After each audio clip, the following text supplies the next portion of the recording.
Welcome to LOA Today. Walt and life coach Joel Elston here. Today is Thursday, June the 14th, 8 a.m. Eastern Time, your first daily dose of happy for the day. We hope you're off to a good start. We know we are. We're off to a great start here. In fact, this week, I haven't talked about the weather much this week, which I usually do, but the weather's been gorgeous. Absolutely gorgeous. Temps in the mid to high 70s, not humid most days. All the rains take place during the evening. It's been idyllic. It's been great. I thought the spring was going to be a washout, but the spring's turned into something wonderful, Joel. That's awesome. We've had unusual weather this year. The last week or so, as you're saying, has been really good here.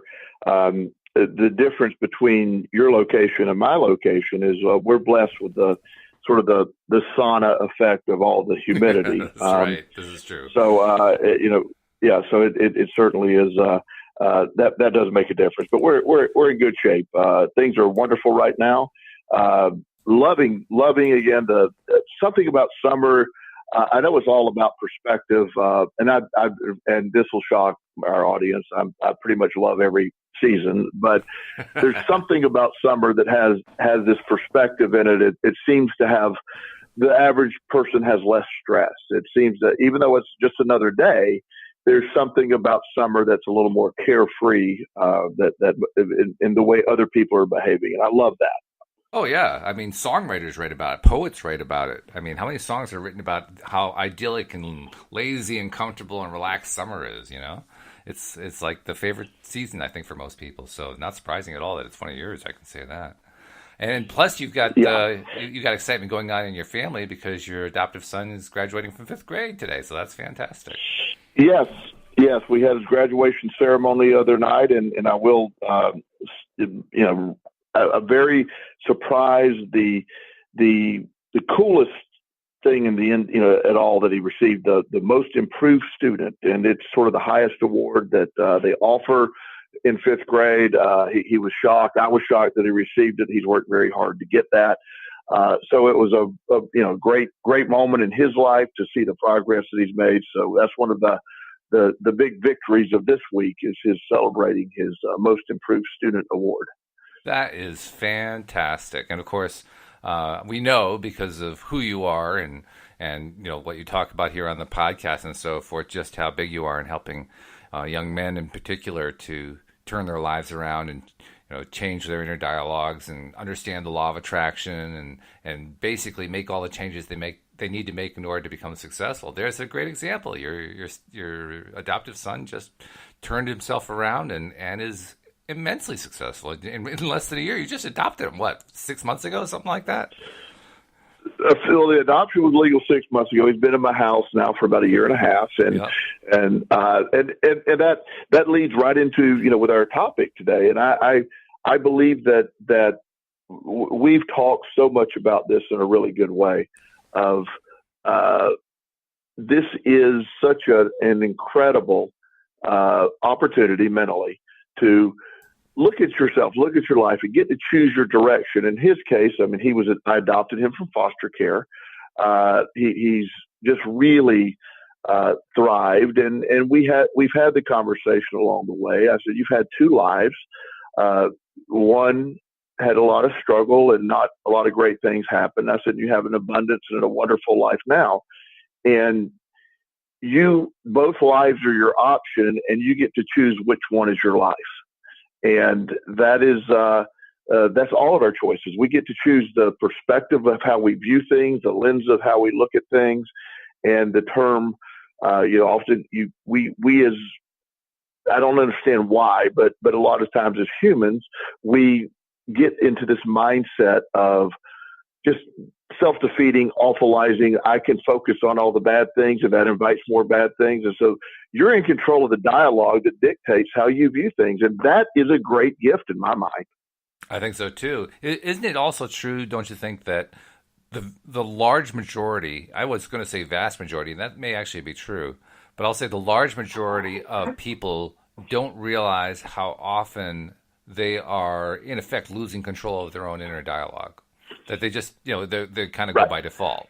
Isn't that like the normal pattern? Right. Yes.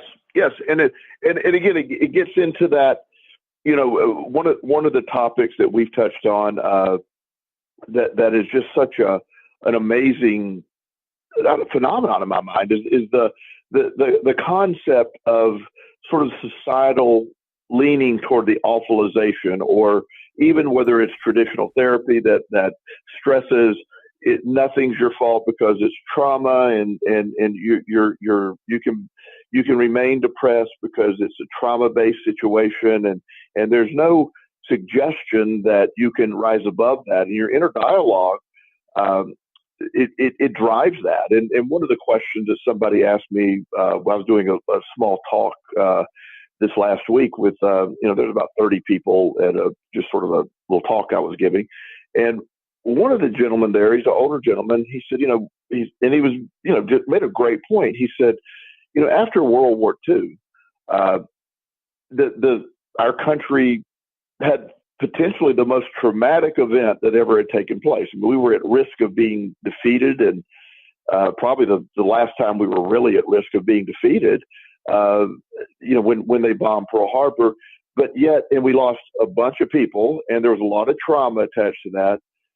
But that generation wasn't traumatized because their perspective of they viewed it as, while we did have a lot of stuff go on, we saved our country.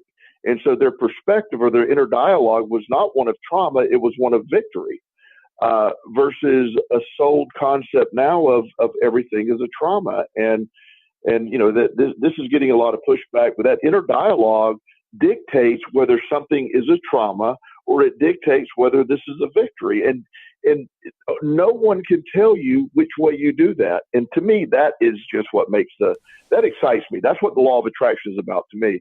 No one gets to tell me how I view things. No one except me. Except you, right. And that's really the key. Yeah. And I don't think we mean to minimize trauma, because trauma is traumatic. I mean, it's pretty bad stuff. The real question is, how are you going to deal with it? I mean, once it happens, right, are we going to live in it, or are we going to change from it? How are we going to react to it? Those are all things we get to control. But we can't necessarily control the fact that the trauma happened, but we can certainly control how we're going to respond to it.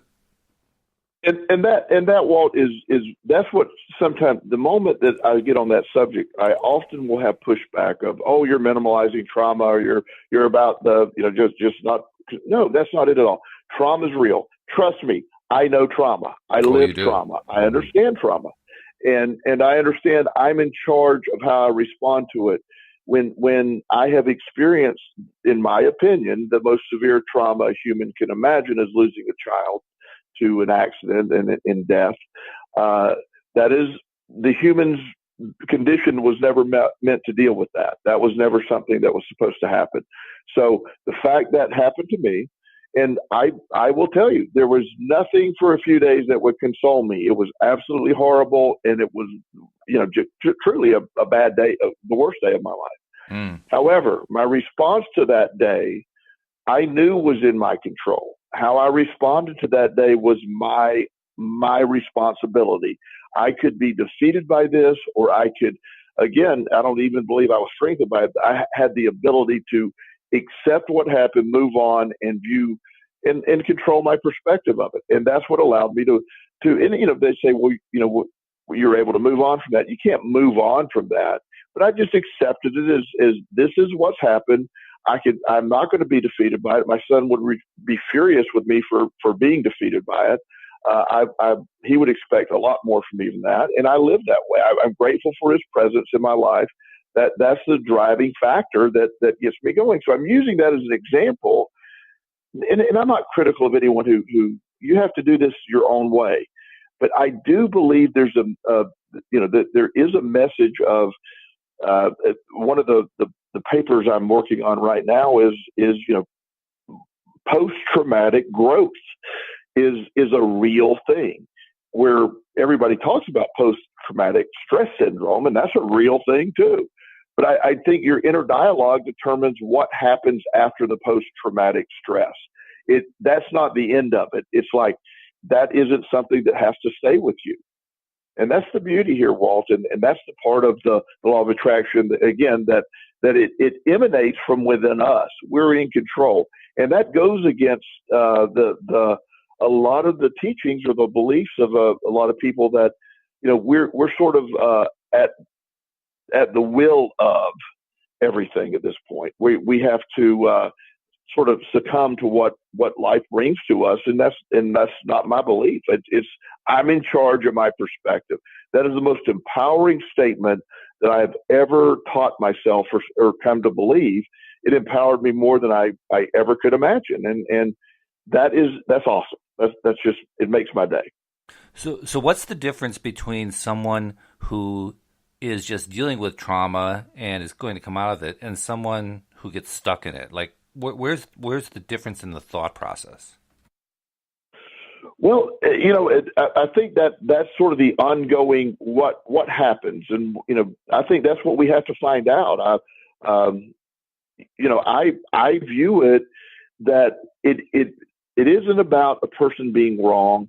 It's just not understanding. It's accepting that I am the victim of what happened. And there's two separate things. There is, when someone victimizes you, that's a real thing. It really is.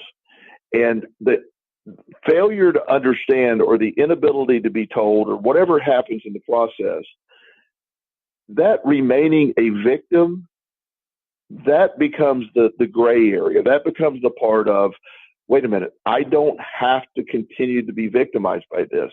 And that I think is where a lot of people get stuck in. They can't accept. One of the beliefs, I'll use sort of an addiction as sort of an analogy here. One of the things that happens with addictive behavior or addictive life, the addiction diagnosis, is there is an sort of a code or a diagnostic belief that once you're an addict, you're always an addict. You will always be an addict. That is accepted in, up and down the spectrum of belief in addiction. Well, that is something. There is no cure for addiction, is what they say. That you will always be an addict, and I accept the fact that our tendencies to do destructive behavior and addiction never leave. But does that mean someone's always an addict? I have not placed a bet in over 23 years. I've turned my life around. I have an incredible life. I had an addiction to gambling. Does that mean that I'm still an addict? Or does that mean that I'm someone who has found recovery from addiction or remission from addiction? And to me, you're talking semantics, but I think we can apply it back to the same thing with the victim situation, the trauma situation.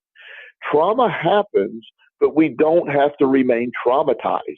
And that is that learned resilience. And I think that that's what I do with the people that I work with, is learned resilience.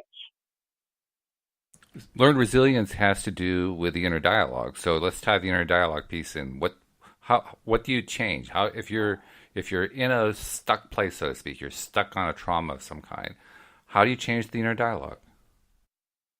Okay, you pick your trauma and you look at it. You say, okay, here's what happened: the death of a loved one, someone physically assaulted or sexually abused you, or something along those ways. You look at that and you accept this has happened. This has gone on. I look at that now. What am I going to do with that? That becomes that inner dialogue. Am I going to get up the next day? Am I going to move forward, or am I going to lie in bed and I want to keep thinking about the negative stuff that's happened? One of the processes I use is what is the next step forward? In fact, this is sort of the difference between when I describe people what I do. What is different from coaching than traditional therapy? And coaching is more about today forward. It is about, here's where we're at today. We're going to be on this planet for an average of 78 point something years. And during that period of time, am I going to allow one event that happened dictate my thought or my view of the world for the rest of my life? Or am I going to put a period behind that and accept today forward is what I got to go on? It's about, I'm going to live about today forward. And that becomes, again, it's about reframing what has happened, reframing trauma to say, I am not what happened to me. I am not that. I'm no longer that. I am going to use that to propel myself forward. One of the things that I find amazing for a lot of people is men and women that get divorced. You know, they one of the first things they do is they hit the gym, and they start losing weight, and they start socializing. They work on themselves. They do a lot of self-care because they want to. Well, they lost their relationships, and now they want to get. So they know they have to improve their appearance, improve their attitude to move forward. And I find that, like, well, okay, well, that's great. Why didn't we do that before? Where was that before? But again, that is post-traumatic growth at that point. Post-traumatic growth. It's a fascinating concept. And I mean, you mentioned a few times now, you mentioned traditional therapy, which you have a particularly unique perspective on because you are both a life coach and a certified therapist. You're a licensed therapist. And yes. That makes you kind of a rare bird. There aren't too many people who cross over like that. You're one of the few who does that. So that perspective is... No, go ahead. One of the things I want to be really, really clear about, because I never want people to make sure I'm misrepresenting.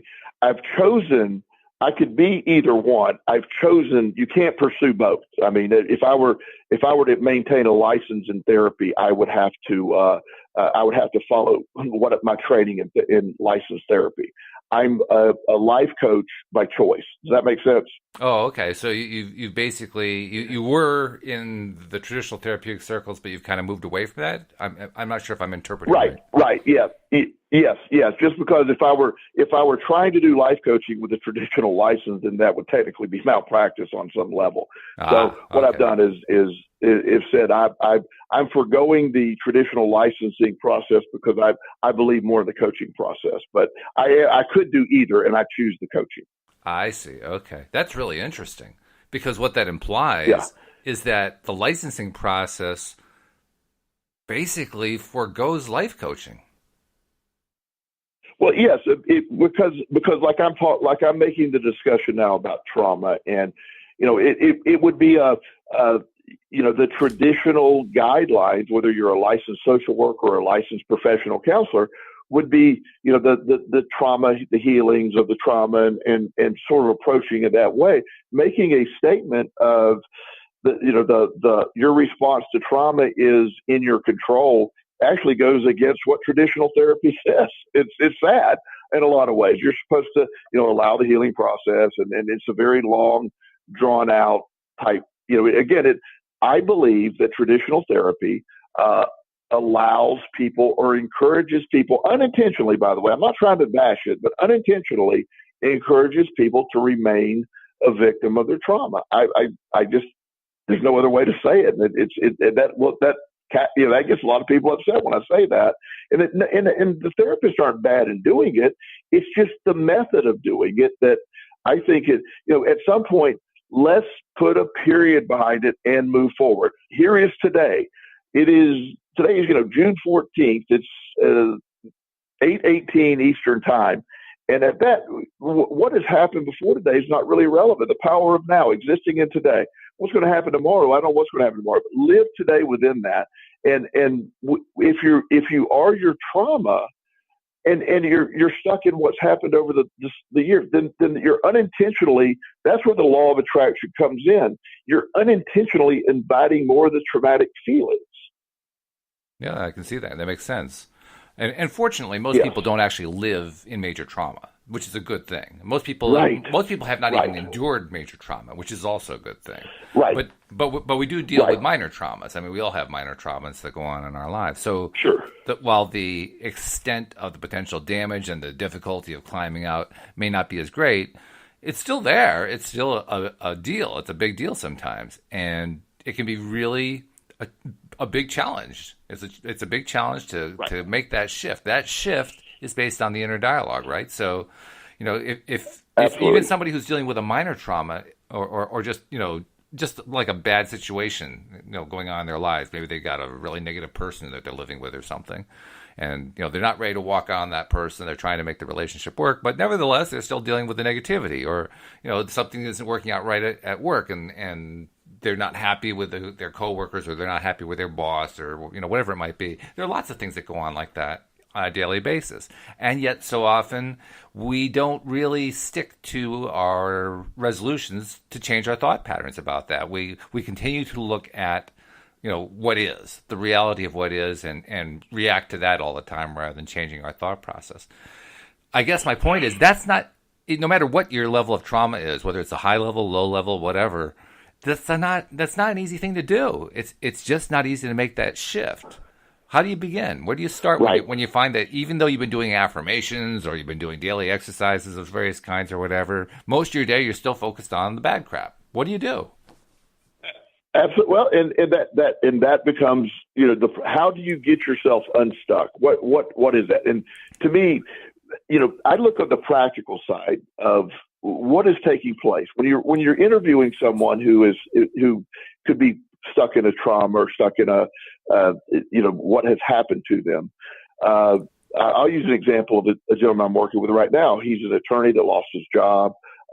He's depressed. He's sleeping all day. He was, and there's some things that he needs to do, obviously, but he's accepted his role, and I've lost everything, and I have nothing to move forward. So what we started doing was, let's take the practical application. How is the living of the trauma manifesting at this point? What's it looking like?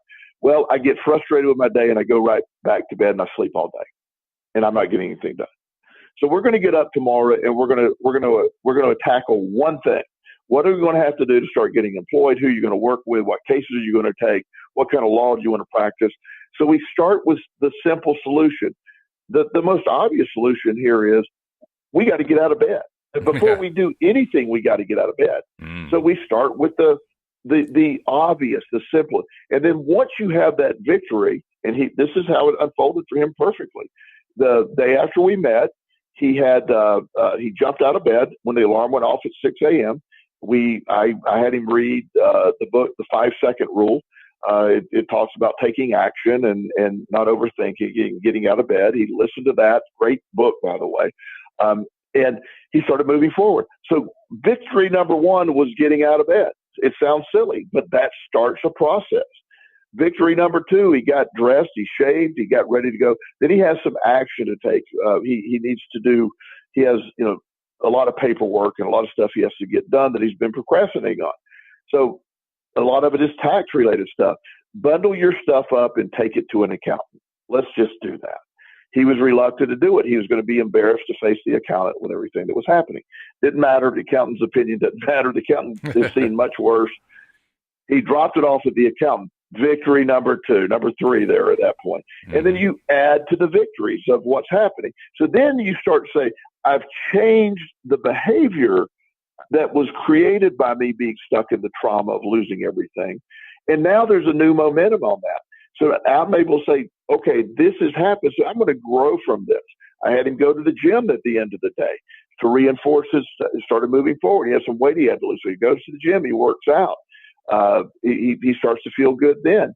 Then his depression is starting to wane because he's taking action. The anxiety's starting to go away. And we create days of success.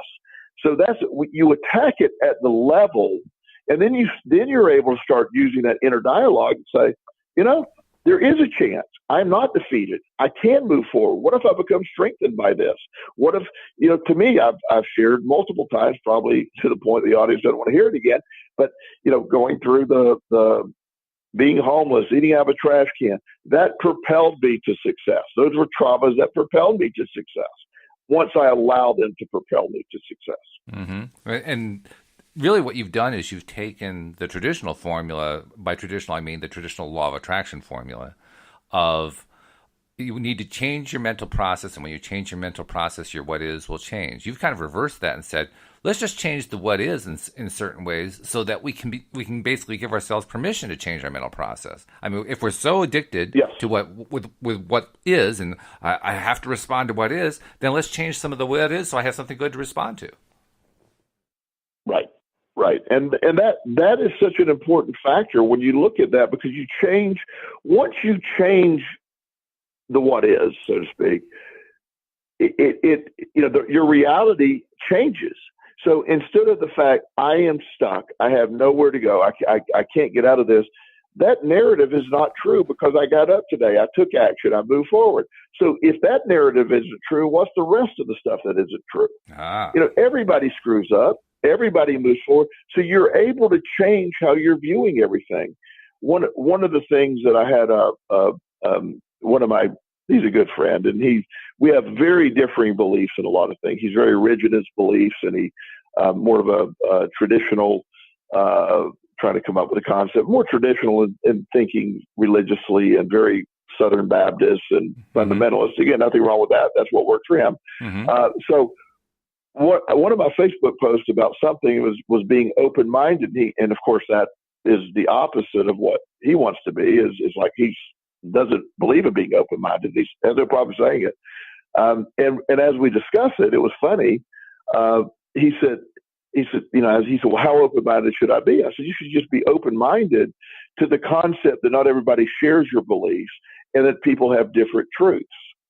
And of course, then he goes, oh boy, different truths. So you're saying there's more than one truth? And my answer is yes, because your truth is based on your perspective. That's what we're talking about here. Your truth is how you see things. It doesn't mean that, the color red is the color red, but there's like 85 shades of the color red.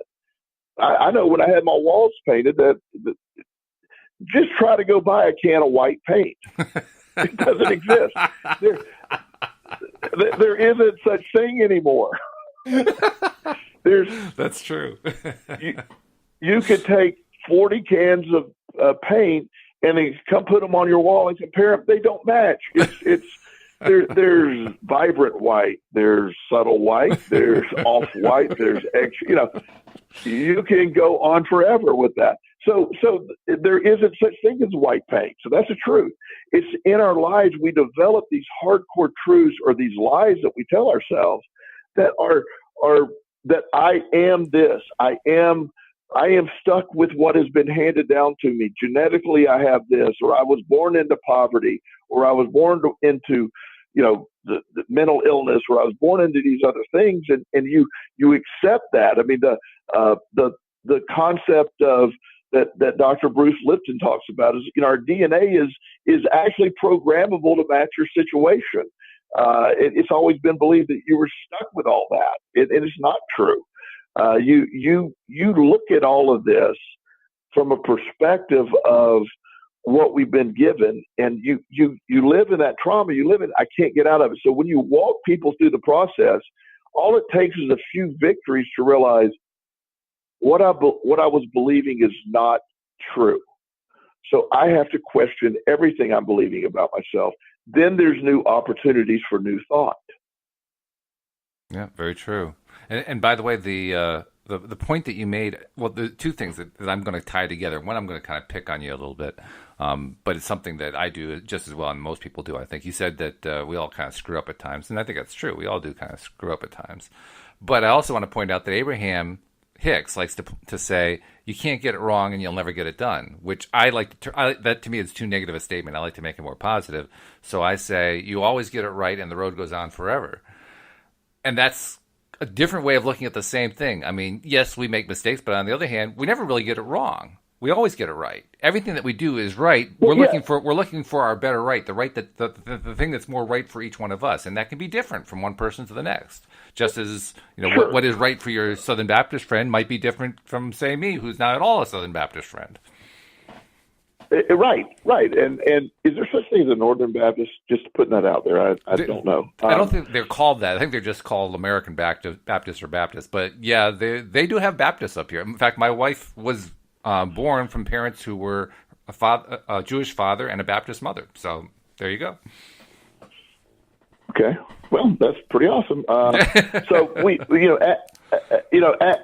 as we look at all of this, and like you're saying, and I know you had another point, but I wanted to touch on that. Yeah. Everything when you're dealing with people, and we were talking about what perspective are we dealing with people that are stuck.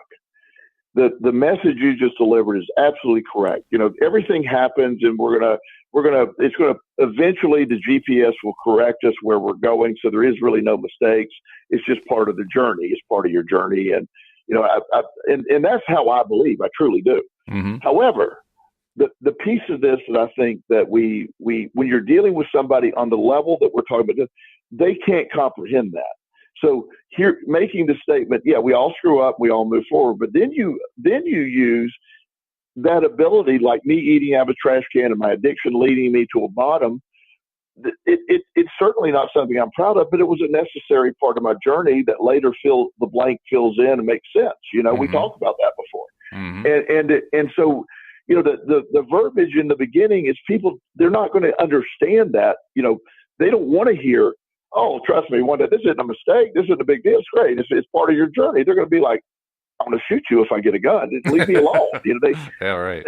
They can't hear that early, and that's really important to understand.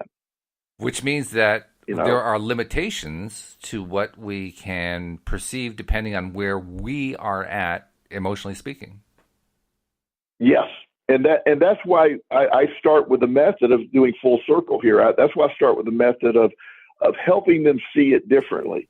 If the most overwhelming person in the world that is debilitated by fear and anxiety and depression, I start with them by simply giving them a little victory. That's all. Mm-hmm. Period. Yeah. I give them a little victory, and that's all we need to do. That shift. That's what works. That's the change. Yes. That's where all of a sudden they're not stuck anymore. They may not have all of their issues resolved, but they're no longer stuck. Right. It gets movement. If I always say, if you have something that's really stuck, if you're trying to get a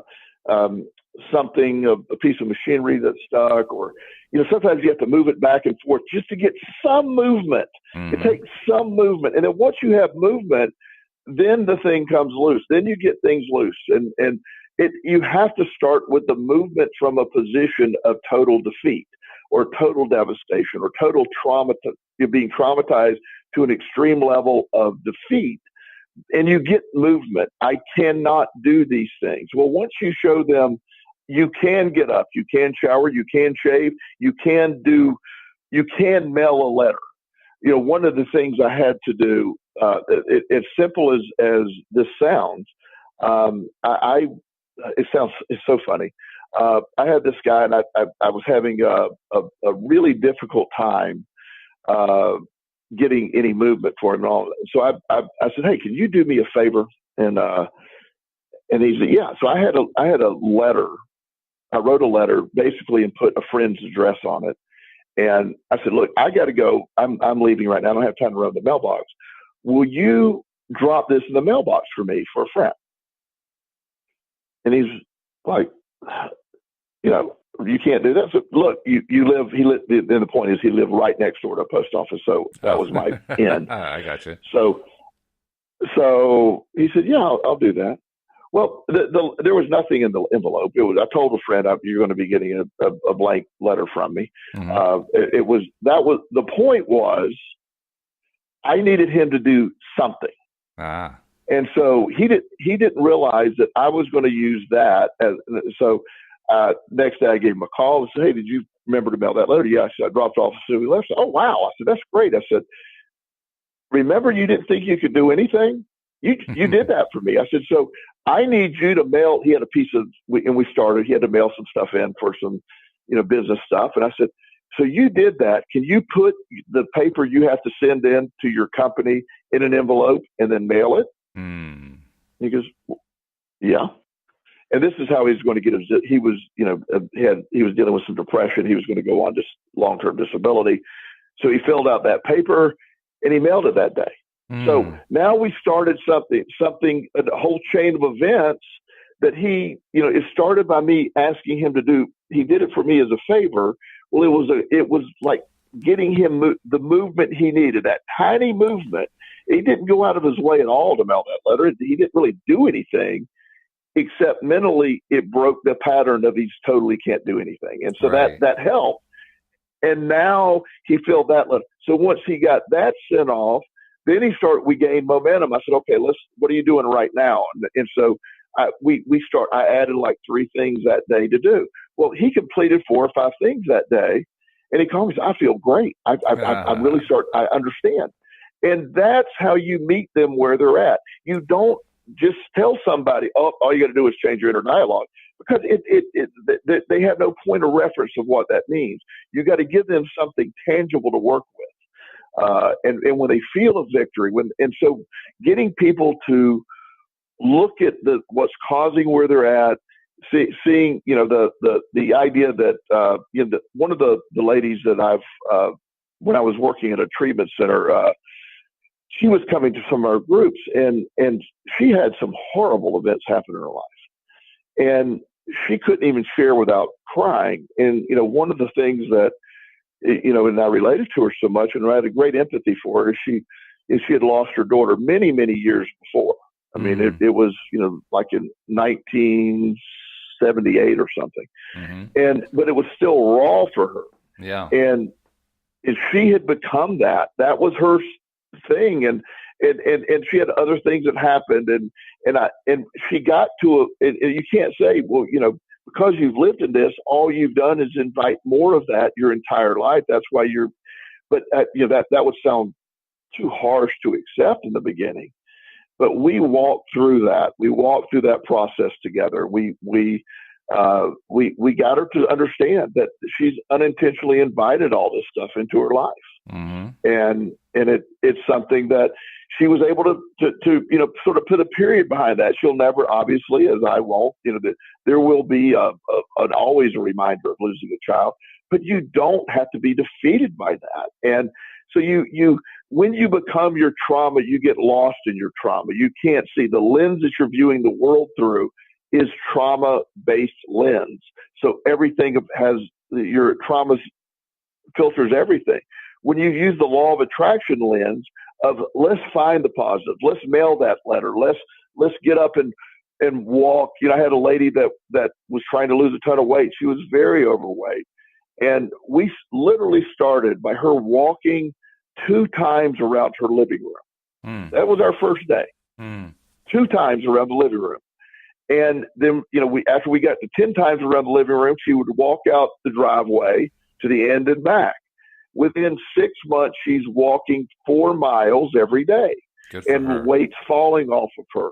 And then she gets momentum going. Then she's not this, morbidly obese. Those were her words. I'm not this morbidly obese creature that can't lose weight, because I've lost 60 pounds at that point. Then she kept going and going and going. The momentum moved forward, the trauma of all that. But it is about just that inner dialogue. It's what we really believe.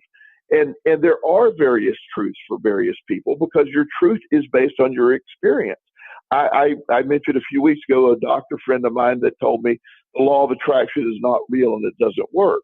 Right. I remember you told about that. I immediately called him out, and I said, no, I normally would let any statement like that go, but it absolutely works for me factually.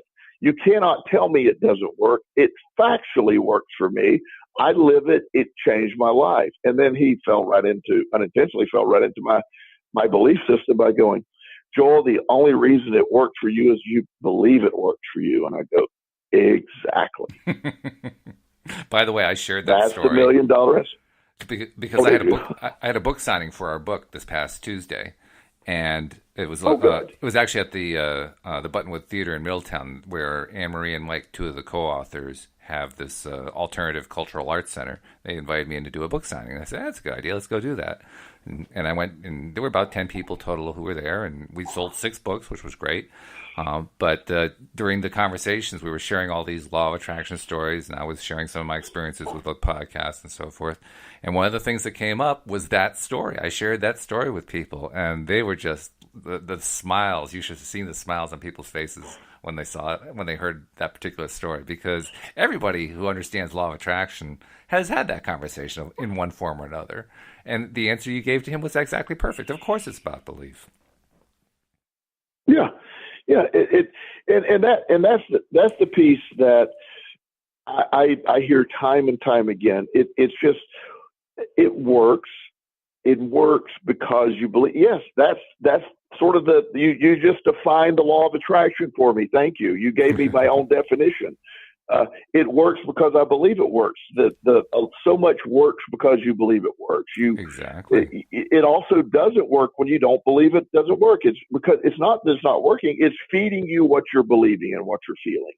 And if you're cursed, you're cursed. It's just. And I've met some people that limitless people that have said, "Oh God, everything goes wrong for me." And I'm like, "Yes, it does. It certainly does, because you believe it goes wrong for you. It's not that it's going wrong. It's just it really is happening." And on both sides of that equation, that's what happens. So I'm excited when I'm able to share that, and that inner dialogue. It is the catalyst. It is the driving force of the law of attraction. It is where your control exists in the law of attraction. Because even though the law of attraction picks up on emotional vibration, which is where what you're feeling is what you're really attracting, but you program what you're feeling by your thoughts. If today sucks, today sucks. If today's great, and you tell yourself what is going on. And if it is that, one of my other clients a few days ago, he had an appointment with me at 9 a.m. I believe it was Monday, and his wife called and said, his truck broke down. He's not going to be there, and he's very angry. And so I texted him and said, "Look, we'll reschedule the appointment. Don't run your whole day over this. Your truck broke down." And so he texted back, "Well, no, I mean, things getting better," and then it automatically goes back. And he just went on this rant about how bad things were and how it's like. And so it pretty much ruined his day. And then we talked the next day, and his appointment was yesterday. And so I said, "Yeah, you ruined an entire day, and over your truck breaking down." And the funny part was, he said, "Yeah," and he said, when I finally quit having my meltdown, I felt feeling sorry for myself. It was a loose battery cable. He said it's something that could have been fixed in 2 seconds. He said, but I was in such frustration. And he said, I see where I created all that. And he said, if I would have remained calm and not lost it, I could have just tightened the battery cable, opened the hood. He said, I don't know anything about cars, but I could have realized the battery cable was loose. And tighten it down and be gone. And that's you see that, because how many times does it happen where something happens and then there's a spiraling effect and this awfulizing where we take everything to the worst possible conclusion, right, and screw it, my life's over, it doesn't matter, and your battery cable's loose. I mean, or something equally benign. Yeah. And that is the piece that I just find fascinating, that human nature, it takes us to that, when that inner dialogue, when you learn to control, let me walk through this, let me take a deep breath, let me process this, and my life is great. My truck breaking down is not going to dictate my day. Something benign is not going to take my day. I used to have, we laughed over the years because one of my nemesis in life has been Comcast.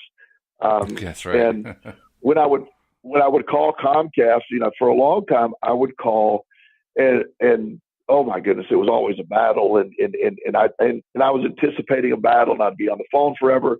So and then when I changed my strategy I changed my strategy, and I would first thing I'd tell the lady, I said, I'm not frustrated with you.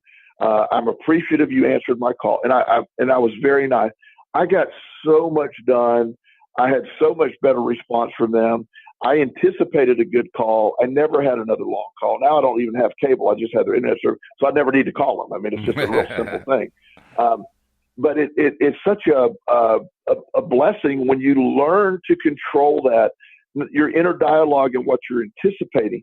If today's going to be a bad day, it's guaranteed to be a bad day if that's what your inner dialogue is. Monday sucks. Well, Monday sucks because you believe Monday sucks. I've had some of the best days of my life on Monday. I love how Monday feels. It's a new start. And, I've always traditionally, and I really believe this, I have some of the best stories of Friday the 13th being great days for me. Every Friday the 13th, I look forward to. It's a great day. Exactly. It is. By the way, I love the stories you've been telling. I love the story about the attorney who you basically helped him get off his stuck spot just by doing some basic tasks and got better and better until he finally felt like he was back in control. And you have the overweight woman who didn't feel like she could do anything to lose weight, and you had her take a lap and then get out in the driveway and then get out and do some walking until she's walking 60 pounds off her. And I mean, all your stories that you're telling, you're basically using that same technique you described about how you just take certain kinds of action to shift the what is and change the perspective. And it makes me think it's really not all that different from training. I mean, you get a new job and you go into the job the first day, and somebody, the person you report to, puts you with somebody who's going to train you on how that particular company does whatever it is that you're doing. And so you're learning not only the job, but how to apply your skills to that job. And you're learning to do it the same way, because that's what training is, right? You basically go in and you say, okay, every time that A happens, we do B. Every time that B happens, we do C. Every time that C happens, we do D. That's training. And you repeat that behavior over and over and over again. Whereas if you go into a company that doesn't do training very well, they say, well, okay, whenever A happens, we do B, except if it's in conditions 1, 2, or 3, in which case we go to E, in which case we connect E to Z, and Z becomes N, under which case P is also R. There's no training effect there. Right. In fact, all there is just plain confusion. You're providing basic training, the basic concept of training. I don't mean military training. I mean the basic concept of training to how you get unstuck. I think that's brilliant. Well, and that's what people respond to, because their inner dialogue is telling them they cannot be successful. They cannot have any victory. Life has defeated them. So when something happens that they're able to see, wait a minute, that's not true. My inner dialogue that I've been telling myself is wrong.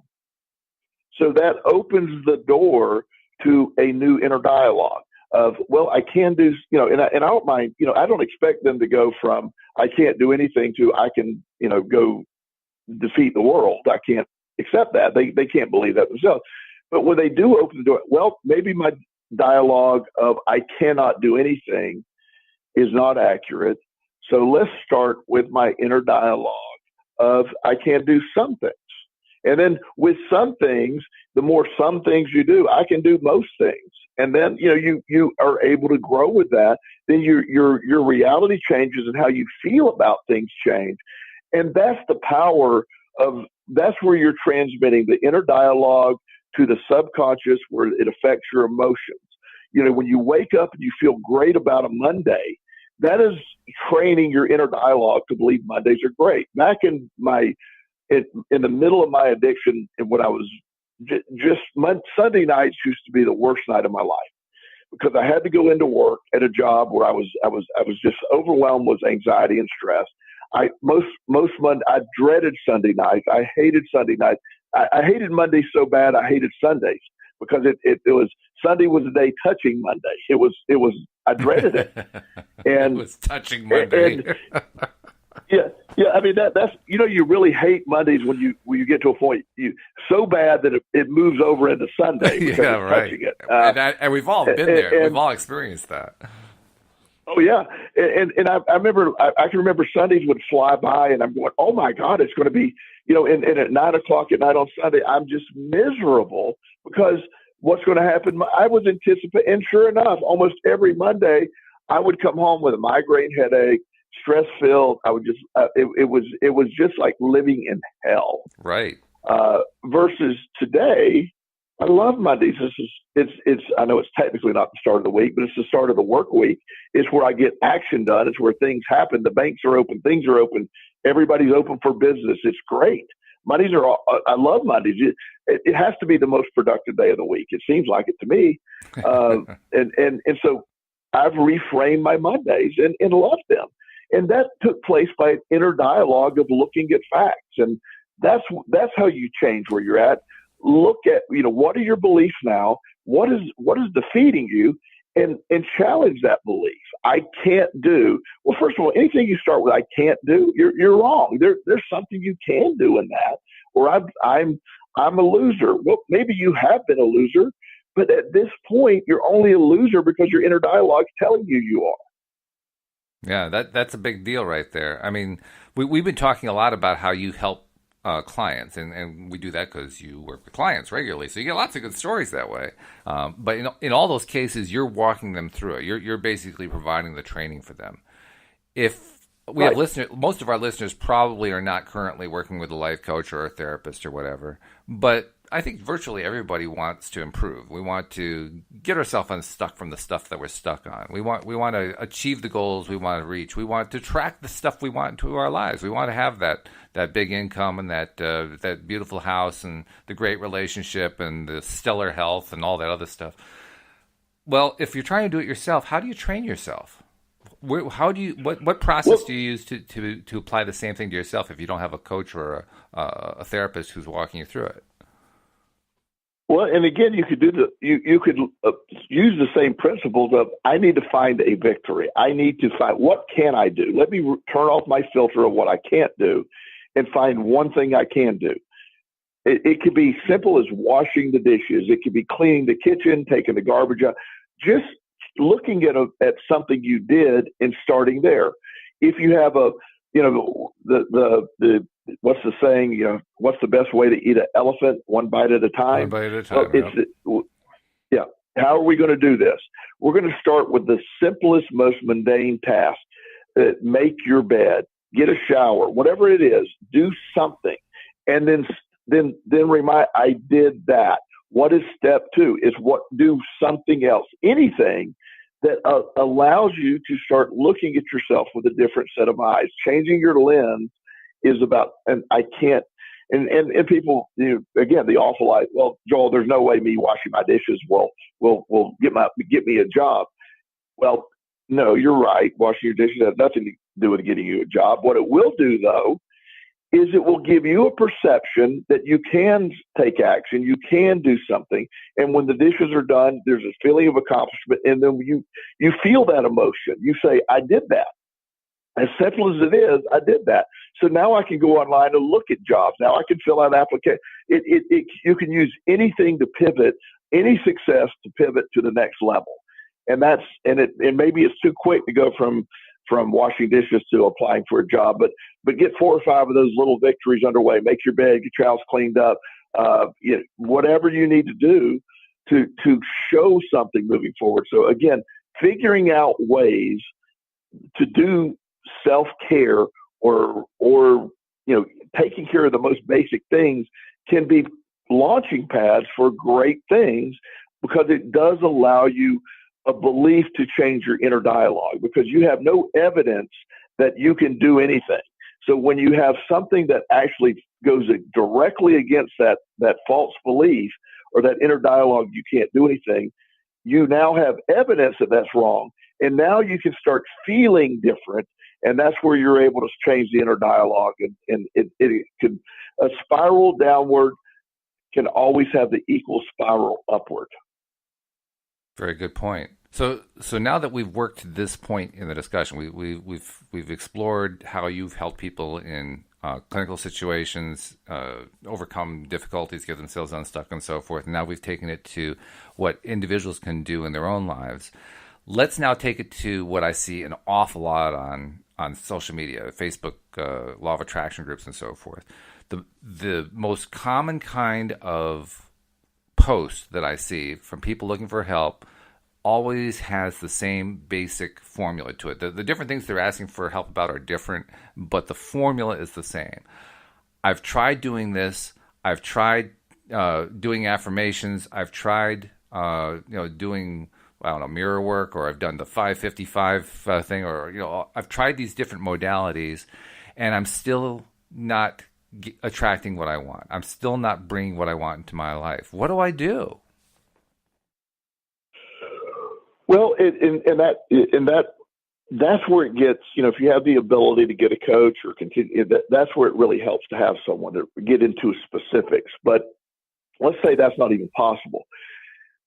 Again, that we keep breaking it down. You have to keep breaking it down. There's an acceptance or an understanding that the law of attraction is fact. It's working. And it's working for you or against you. It doesn't care. It's just putting out there. So on the most basic level, this is where it does, whether it's journaling or talking with a friend or whoever, what is it what emotion are you putting out there that you keep getting? I'll use money because it tends to be the most common, that in relationships. So let's start with money. Okay. Money. I have to pay these bills. I have to do this. I want to attract more money. I'm desperate to have more money. It's the most important thing in my life is I have to have more money. Well, that's what a lot of people think the law of attraction is. I believe that I want to have more money because I have to so bad. If I don't have it, it's just not going to. Well, it's not. That's the opposite. You're again, the emotion attracting to that is desperation. That's what is picked up on. It's the emotion. It's not the thought. The inner dialogue can help with the emotion, but it's not what you're putting out there. This is the hard part that Abraham Hicks does a really good job of, and somewhere I think The Secret does a pretty good job of this too on some level. Of you got to believe, you got to feel an abundance. You got to take that desperation out. So most of the time, what is the resistance that I'm putting up? And I'm not putting up any resistance. Well, that statement alone is resistance because you have to be willing to look at, what emotion am I putting out there to get what is appearing? I've tried all of these things and it's just not working. So it's either the law of attraction doesn't apply to you, or you still aren't figuring out how to get the emotions to match what you're trying to, and that's almost always the case. Relationships, I find that to be one of the more baffling ones that people deal with because they become so desperate for someone. And when you sign up for 15 different dating websites and you're not putting out there that what you're wanting, you're putting out, again, desperation. You're putting out, and people pick up on that desperation. And that's why dating relationships seldom work when you're desperate to have a partner, because you're trying to force a partner instead of attracting a partner that is going to be meeting where you need to be at. It's that same process of you walk through it. And again, this is where a coach helps a lot to help you. It's hard to see it yourself, but you can do it by just doing an inventory of how do I feel right now? I feel anxiety. What am I anxious about? Because I'm putting out that anxiety, which is the emotion that is being picked up on. So if I'm believing it's not working, or I obviously have a negative, how do I adjust the emotion that I'm putting out there? And you do that through, again, this is where it becomes hard if you allow it to be hard, because you're fighting against yourself, and that's where that resistance comes in. And I've also found, for myself anyway, that my pattern, I think just about everybody's pattern, is even when I try to do the affirmations or, I'm feeling good, I'm getting myself into a good feeling place, and this is what I want to attract. After I've done my affirmations, then I go back into my default mode for the rest of the day. And that can't work. I mean, if we're using these modalities, these little practices, in order to give ourselves a kickstart to shift our emotional set point, to get us into a place where we're regularly feeling better and thinking better and taking better perspectives, that's when they're really useful. But if all we're doing is just doing them and then going back into our old habits, all we did is just do them for a small percentage of our day. The rest of our day, we're putting out the same old signal. And that's what happens to most people. It isn't an understanding of it isn't about the affirmations. The affirmations can be a tool, but they have to be used throughout the day. You have to have emotional checks to see what energy I'm putting out through the day, and how do I change that if it's not a positive or a non-anxiety based emotion. I have to have I need to put out loving abundance, and I get loving abundance back, and that affirmations can help you begin that. maintaining it through the day can't. I know we're quickly running out of time. We It's are, a great yeah. topic today. Oh, it's been great, yeah, and I love doing it, and I can't wait to do it again with you next week. All right, Walt, great to talk to you, my friend. And we'll see you all next time here on LOA Today. Goodbye, everybody.